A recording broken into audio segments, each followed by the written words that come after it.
Hey you guys, this is Blacklist of the Abyss. This is my review for Bleach chapter 552. And I said this in my Naruto review as well, but I, the chapter review is up pretty late. I said I'd have it out by Wednesday, but I was busier than I thought I'd be. I had an exam on Monday, another one on Tuesday, another one on Wednesday, and then I had a paper due today. So I thought I might have been able to get everything done in time, but I wasn't. And this shouldn't happen too often. So my review should be out on time in the future. But that's enough of that. Now I'll just get into the review. The chapter starts off with Kangdu. He took out Rangiku at some point, and he drops her on the ground. He tells Baz B that he's going to be taking out Hitsugaya because he was the one who has his Bankai. And Yuha Bak wants the Stern Reader who took Bankai, he wants them to be the one to defeat those Soul Reapers whose Bankais were taken. So Kangdu has Daiger and Hirinmaru, therefore he's the one who's supposed to take out Hitsugaya. We also learn that we already knew that he was Stern Reader I, but now we know that I stands for the Iron. I don't remember what kind of fighting abilities he had back when he took Hitsugaya's Bankai. So for now, I'll just assume that the Iron means either he can manipulate metal or he can harden his body, any part of his body, almost like armament hockey. But I'm sure we'll find out more about his powers later. I doubt Kubo would waste brain power on trying to figure out what I is going to stand for if he wasn't going to actually have him demonstrate that power. But yeah, so Kangdu ends up activating Daiger and Hirinmaru, which is Toshiro's Bankai.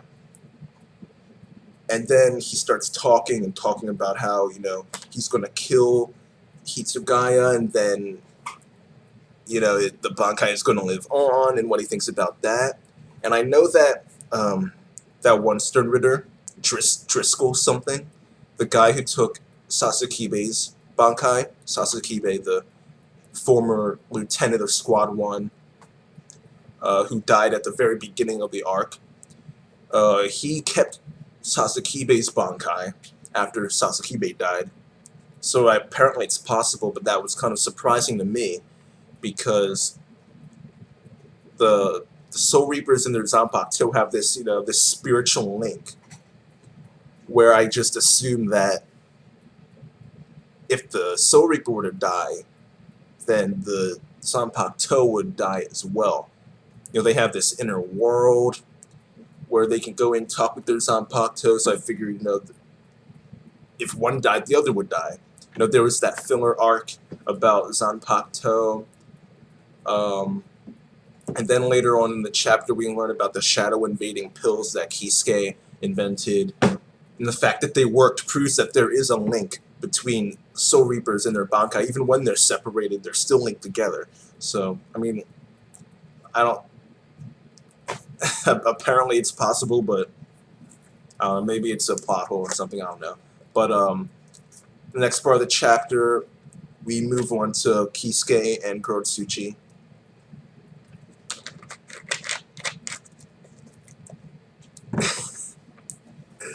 And Kisuke's telling Mayuri that he's found a way to get everyone's Bankais back.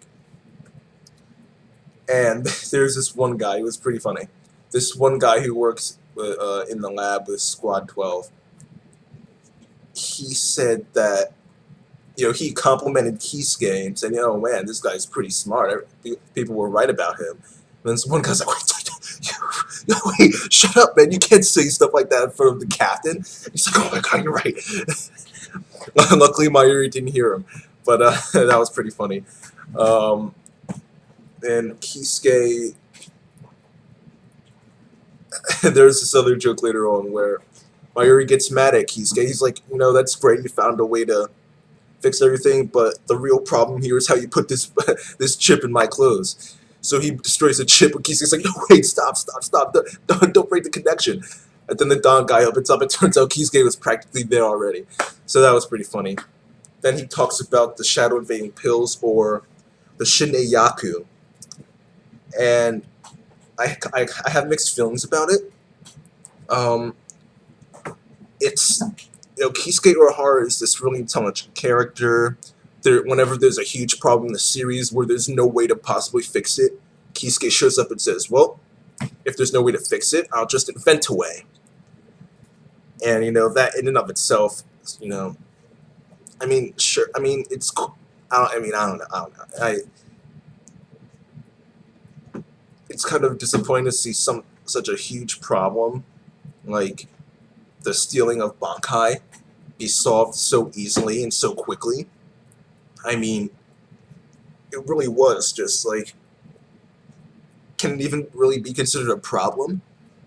Because I mean, let's think about the Soul Reapers who were actually affected by this. In reality, it was only Soifun and Hitsugaya. I mean, Byakuya had his, Bankai stole, and so did Komamura, but neither of them had to fight without their Bankai, with the obvious exception of when it was first stolen. But like, in reality, Soifun and Hitsugaya were the only ones who had to fight without their Bankai. And Soifun never fights with her Bankai anyway, so in reality, the only casualty here is Hitsugaya. He's the only one who suffered for it. So, I mean, the problem was solved before it even really became a serious problem. And, I understand the logic behind the pills. I understand why it works. It makes sense to me. Hollows are poison to Quincy. That's why Masaki got that hole in her chest and Ishin had to stay behind. You know, temporarily hollifying a Soul Reaper, the link between the Soul Reaper and the Bankai would make the Bankai poison, the Quincy's would get poisoned.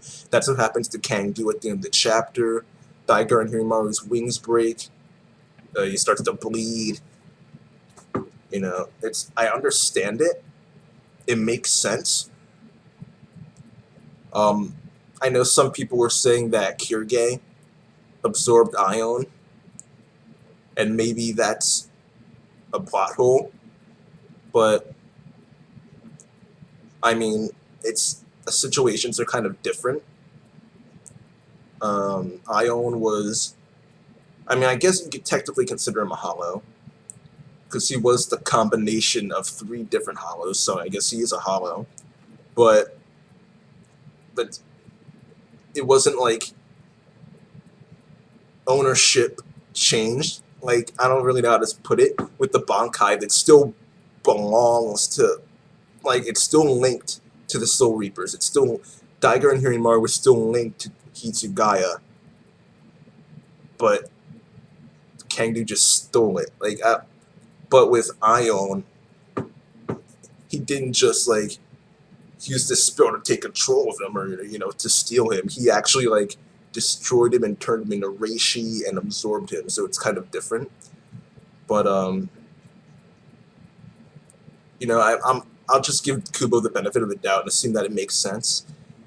But it's just my main problem with it is that it happened so quickly and it was just so easy.